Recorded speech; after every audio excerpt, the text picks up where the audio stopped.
Before we start, a word of caution. As you know, STARS provides pre-hospital care for critically ill and injured patients who have sustained severe trauma or debilitating illnesses. It's what we do. As such, some of the details in this podcast may be difficult for some listeners. The STARS mission being explored this season involves graphic descriptions of physical injuries to a youth. Psychological impacts are also detailed.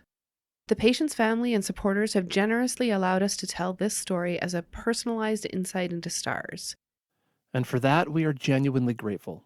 The community and everyone else who was involved welcomed us with open arms to help us tell this story.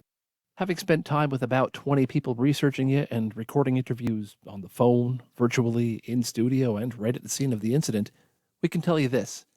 Our conversations were raw and candid, and as such, some of the details uncomfortable. For this podcast, we've endeavored to tell the story accurately without being too sensational. Still, listener discretion is advised. This kid's a fighter. This kid's going to go places in life. He went to the end and back, and he's there for it, right? I don't think there'll be much that'll slow him down now. I don't know if I could be that positive if I was in the same position. Drayden coming back to visit is just so important for us because it helps us as air medical crew to see why what we do matters. What I've seen since I've been at STARS is STARS gives hope to a lot of families that otherwise, before they were not able to get that hope. Welcome to Mission Ready, presented by ARC Resources. This STARS podcast breaks down, in detail, one mission each season to give you a stronger understanding of how we provide critical care anywhere and what happens before and after the mission. I'm Deborah Tetley. And I'm Lyle Aspinall. In Season 2, we're analyzing an emergency response to a traumatic incident where a teenager was run over by an industrial-sized riding lawnmower in Laird, Saskatchewan. This is Episode 6, Recovery and Reunion. In the last episode, you heard teenager Drayden Woolman talk about what happened after being run over by a riding lawnmower he was operating, and about his recovery since then. Today, we're widening that view of his recovery because hearing it from those around him is inspirational. To do that, let's pick it up a few days after the incident, when he's just come out of an induced coma and is starting to communicate with friends at home. I was like, hey, he's good, he'll live, but let's just hope he, can still actually function right and walk and, use his arms. That's Carly Dennis, referring to when she first heard from Drayden while he was still in the hospital. Remember, Carly is the one who first alerted Drayden's boss that he was missing in the first place, setting off the search that led to his life being saved. Until I found out his arm got amputated. Yeah, Drayden had lost his left arm at the elbow, but even in the earliest moments of that new reality, there were already signs of the positive attitude he would take. When I first saw him, it was a picture of him lying in his hospital bed with his arm bandaged up, and he was giving a thumbs up. Now, that doesn't mean it was easy for him when he first found out. He said as much when we inquired about those early moments. Do you remember what it was like the first time that you actually looked and realized what a challenge lay ahead? I guess terrified and grossed out, I guess. And what about now? I'm okay now, I guess. But understandably, it's a roller coaster. Not only is he adjusting to life with a prosthetic arm, but when we last spoke with him, he was also still wearing a walking cast for his ankle injury. And clothing concealed his chest injury, but it's a safe bet he was still healing there too. Point is, when the lows hit, they're awful. Sometimes it just feels like you're all alone, I guess is the way to explain it. Yeah, that's totally fair. But there's an underlying root of positivity to Drayden that just seems to always shine through. You were in the hospital for several weeks. How long was that? I was in the hospital for 2 months and 4 days. Let's go to the end of that 2 months and 4 days. The day that you get to go home. Talk to me about that. Happy, very happy, and I can say goodbye, hospital, and hello, home. One of the reasons Lyle and I were so intrigued by Drayden's incident and wanted to share his story was because we understood that it didn't stop when STARS transferred his care at the hospital. That's really only where it began, as it does for many patients. Recovery takes a village, and one of the professionals in Drayden's village, tasked with helping him adjust to life with a prosthetic arm, is Sharon Kingston. So I'm an occupational therapist who works at Kinetic Rehabilitation Services, part of the Saskatchewan Health Authority. Drayden was referred to me by a physiatrist or rehab medicine doctor to see him for pre-prosthetic, so before he got his artificial arm, and post-prosthetic training. So I initially started seeing him in October before he got his prosthesis to work with him regarding desensitization and maintaining movement in the residual or the part of the arm that was still left after his amputation. And then things have progressed since there. So you've known Drayden for several months now. Oh, yes, quite some time. What kind of a patient has he been for you? He is just a great kid. There's so many factors that play into somebody's recovery and rehabilitation after a traumatic injury like Drayden's had. Obviously, a very devastating thing. Has incredible family support, is incredibly motivated himself, and has goals and aspirations of what he wants to be able to do, both for fun and just leisure pursuits, all those kinds of things. So he's been very engaged and motivated in the process. So he's been a joy to work with, quite honestly. Yes. Can you give us kind of a high-level view of what you do with Drayden, how you help him along? Sure. So in that initial stage, before the client and especially Drayden gets his prosthesis, where the arm has had or sustained the laceration or the amputation, the nerves are very hypersensitive to touch. Obviously, if you have to wear a prosthesis, you have to have that arm be able to tolerate the touch, the pressure, the movement with the prosthesis on. So we spend a lot of time on what kinds of things can you do to desensitize that? So, rubbing the amputated stump with different textures and materials, getting it used to vibration, to jarring, to bumping, all the things that you normally have happen during your day to day activities. And then also looking at how Drayden could become as independent as possible prior to getting his prosthesis. So, what kinds of things could I give him advice on in terms of how he could do home activities or his current leisure pursuits. So one of his things is he's very mechanical, and he really wanted to get back to being able to build motors and design little activities in terms of Lego. And because he only had one arm, everything was always swishing around for him and he couldn't keep it stabilized in one place. So we got him some rubberized matting called Dyson. And he sent me a video clip that day, like, I can do this again. And he was just so pumped about being able to get back. And he made this motor and showed me a little video clip of it actually working. So it was really rewarding for me and for him in terms of him being able to, okay, I can still do the things that I did before my injury. I'm just going to have to change how I look at it again. And so he's always been driven like that. Okay, what's the next thing you want to work on? What's the next thing? Like being able to tie your shoelaces. So that was one of the big things when he first got his prosthesis. Okay. Not that a lot of 16-year-old actually tie a bow in their shoelaces, but it was one of those goals to be able to do two-handed things again. So we start with something that's fairly light and not a crazy amount of resistance so they can just build on those skills. And so being able to accomplish that, how do I tie a bow with using a prosthesis? How do I do two-handed activities at home? If I wanted to work on a car, can I do two wrenches at the same time? And how does that look? And what do I have to do? Those are great questions because just a year after his incident, Drayden was beaming as he showed off his new pride and joy. Ready?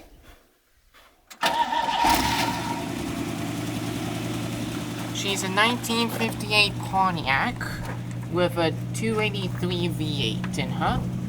Manual, 3 on a tree. Very nice car. It's a 58 Pontiac Strato Chief to be exact, the Canadian cousin to the Star Chief, and it really is a beauty. After changing the fuel filter with his grandpa, Drayden gave Deb and I a ride. And I'm going to roll down a window to the side. Oh, yeah. Look at that ashtray, hey? That's crazy. Ready? Yep. Reverse. Shirt's in there. And she There you go.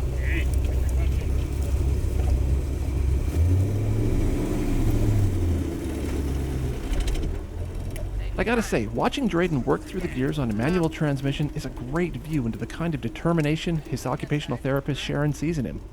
It's not an automatic, it's a standard. So just all those things. So he sees himself as, yeah, I'm going to go on, I'm going to be what and do what I want to do in life. And so having that kind of inner motivation and drive to do things like getting those little snippets, me driving my first car, like, he'll send me an email with him in the car. It's very, very rewarding. And you can just see his motivation and drive to kind of, I'm going to do this thing. And yeah, I've been handed a bad lemon here, but I'm going to make the best damn lemonade ever out of this situation. So it's very rewarding. And like she said earlier, he's not doing it alone. As we researched this story, we kept finding more and more people who wanted to help us out. Many of them knew Drayden personally, and we heard a lot of comments about Drayden's strength and support network. Laird Fire Chief Chris Dennis summarized it well. Couldn't ask for a better young man. He's got like a real old man's personality and traits about him, right? Like just watching him ride before the accident, watching him riding the lawnmower around from a distance, you would swear it was like a 60-some-year-old man riding the lawnmower, just how his demeanor is. He saw Drayden after his release from hospital early in the teen's recovery period. He had to have a special machine with him that provided suction for his chest. But when you saw him up and about, walking around, sure, he doesn't have an arm and he has the suction on his chest, but he's up and about and he's walking around. What was going through your mind at that time? Like, this kid's a fighter. That was, every time I see him, is the thoughts that go through my mind is, this kid's a fighter. Like, this kid's going to go places in life. He went to the end and back, and he's there for it, right? He's a fighter that's not going to give up in life, and he's not going to take no for an answer for stuff. I don't think there'll be much that'll slow him down now.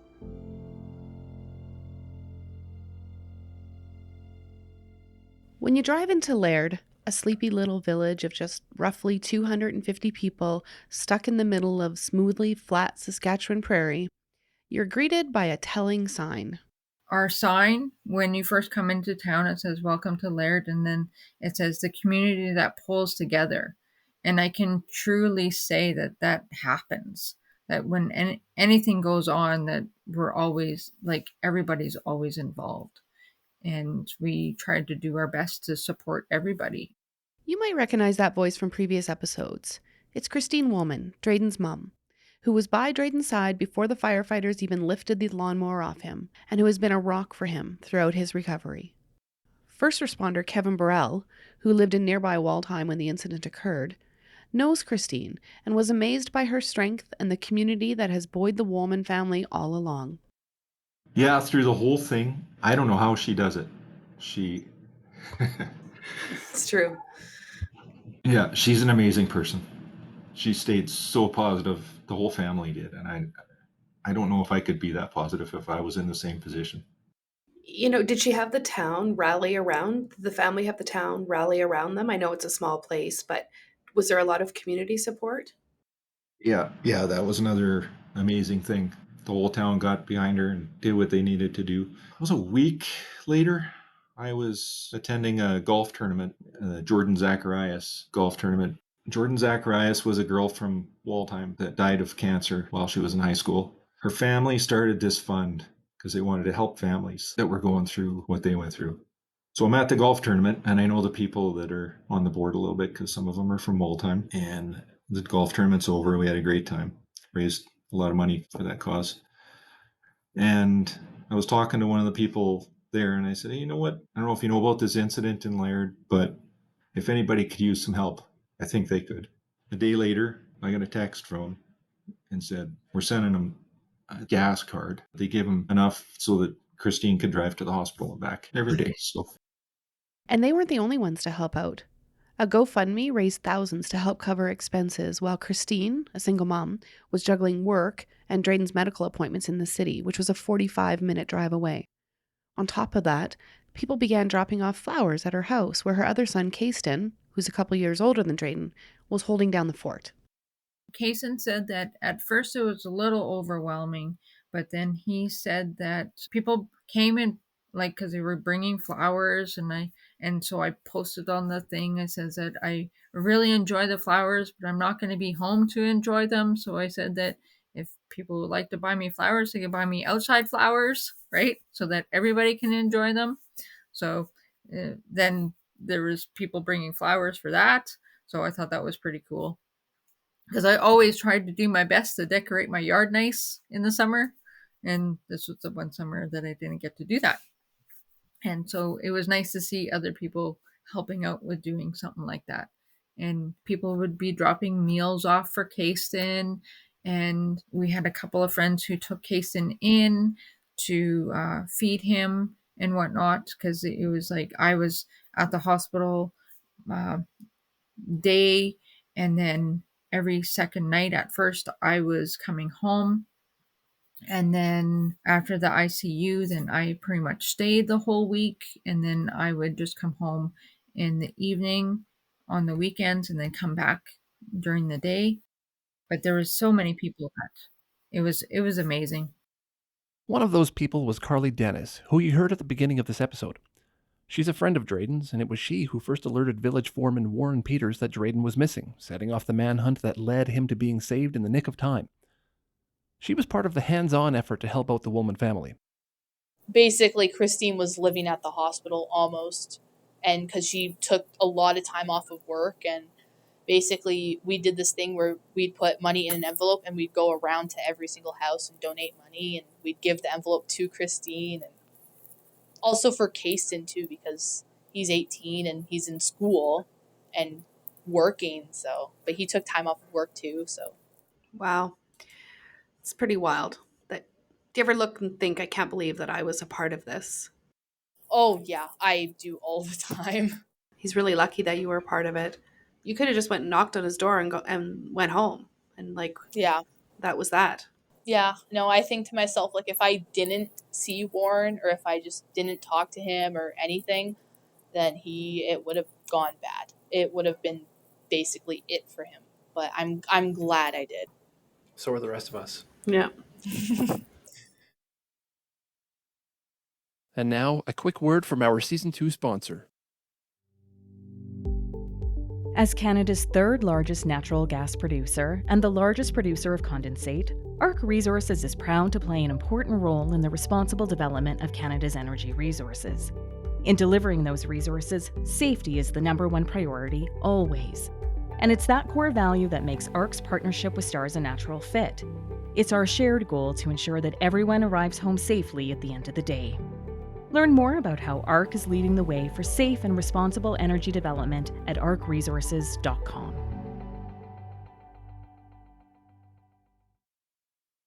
Welcome back. Less than a year after his incident, Drayden's family hit the road to Saskatoon. As a STARS Very Important Patient, or VIP, he was ready to be reunited with his STARS crew members and take a tour of the hangar. Many people came with him, including a lot of the people you've met in this podcast. His mom, Carly, her dad, the fire chief, Drayden's former boss, plus many others like his brother, Kasten, and his grandpa. And there at the STARS base to greet him were his flight paramedic, Glenn Pilon, flight nurse, Bailey Sinclair, pilot, Yves Bolduc, and clinical operations manager, Daniel Kobalek, the STARS flight paramedic who rerouted from volunteering at a STARS fundraiser to help with this call. Here's how Glenn remembers that visit. Pretty emotional. You got to try and hold the tears back, and you just want to go up and give them a hug. And because you know deep down inside you that this could have turned out quite a bit different. It was happy, to say the least, that he was able to come back and see us at the base and to see the helicopter that he flew in. Yeah, absolutely. That was a big group that came in that day. Good support structure, that's for sure. What did the family say to you? What did Drayden say to you? Drayden was pretty thankful. He started talking about the call very openly. He didn't hold anything back. He spoke of things that he remembered from the call. He spoke of how he remembers landing on the helipad. He remembers going down to the emergency department. He remembers lots of voices around in the emergency room. To hear that from a patient that was that critical, it's pretty amazing that he had that awareness of him. As for Bailey, remember, this mission happened on her very first solo shift after weeks of intense training with STARS. And so Drayden was just the second patient she cared for on that shift. I feel like a call like this could definitely be one that might make or break your career. It really kind of tests you whether this is something you still want to do, whether you're able to help people in those situations. And I think what this call did for me was just made me want to help more and more people. Like, I think it just made me hungrier to learn and grow, and just excited to see what this future and this career has for me, because I'm like, if we can save a life on every call, like, that's a lot of lives saved. And I just think it's a very amazing thing what we can do. So I'm grateful for that call and how it went, and getting to meet Drayden, and just all of the wonderful things that have come from it.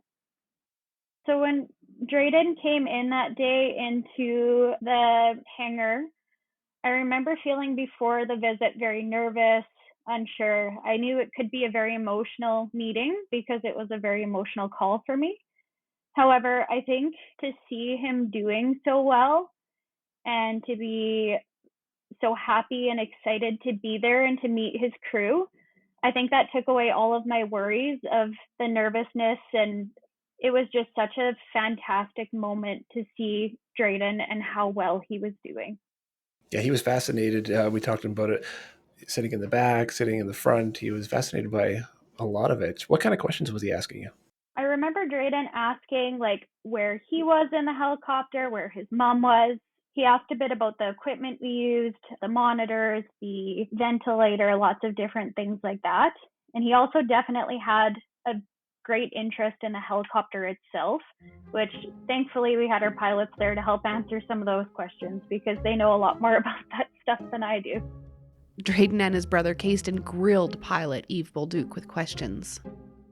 Yeah, I was asking about if the helicopter had 2 engines to power the turbine engine, how to fire it up, how the stabilizers work, how fast it goes, how the medical kit works, how they loaded me in, and several other questions. Mom Christine said she had to keep him in check. It's just amazing that he just asked so many questions, and even just sitting in the helicopter, and then he got to sit in the pilot seat, and I told him, don't touch anything, it's not a video game. Right? And it was funny because like even Kason and Drayden were talking with the pilot, and they're like, I bet you I can tell you how you start that thing, and they knew exactly how to start it. It was pretty cool. They were playing some simulators. Yeah. Yeah, it was pretty neat. He was actually in such great spirits. I guess he was surprising the crew of how positive he was. And then Bailey had said that, yeah, your mom was so calm, she was a rock star. Right? It was nice to hear, but it was also amazing hearing all the details of all of the little things that they did, because I was always curious about that ultrasound, because I thought it was so cool how it could hook up to your phone. So I asked about that, and he told me exactly what he was looking at, and he said that he was looking at his lungs. They were going up and down, and I thought that was so cool. Wow. And then they were just showing all of the technology in the helicopter and how everything is so compact, and it was just amazing. Yeah, a quick note on that for our listeners. Our helicopters are often compared to flying ICUs, and that's a pretty accurate summary. Thanks to the support of our generous donors, we not only carry ultrasound, like Christine just talked about, but also a cardiac monitor, a portable blood analyzer, infusion pumps, a ventilator, and a lot more. You got to talk to Bailey. You got to talk to your son's crew. Yeah. What do you say to them? I just thanked them lots, and basically, if it wasn't for STARS, Drayden wouldn't be alive. I know that for a fact. What makes you say that? Because he lost way too much blood. Way too much. Being a first responder and knowing the injuries and knowing afterwards all what had happened, Stars saved his life. And with everybody else involved. We all did our part throughout Drayden's journey. Everybody who has touched his life, right? We all, even just giving him a positive attitude, right? Yeah, and it starts with the first person who found him, and continues right through to physio and therapy and all of that. And I'm just wondering if you had a chance to talk to the donors who made Drayden's mission possible, what would you say? If we didn't have stars in our province, so many people's lives would be different.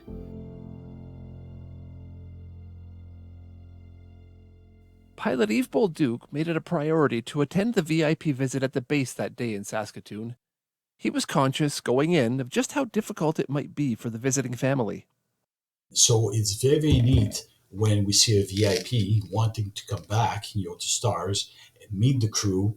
I make everything else, possible, just to make sure, that I'm going to be there. Because it takes even courage for them, now the patient, to be able to face the crew, the helicopter. For them can be traumatic. For some other people, oh no, totally the opposite. I want to go and say thank you, right?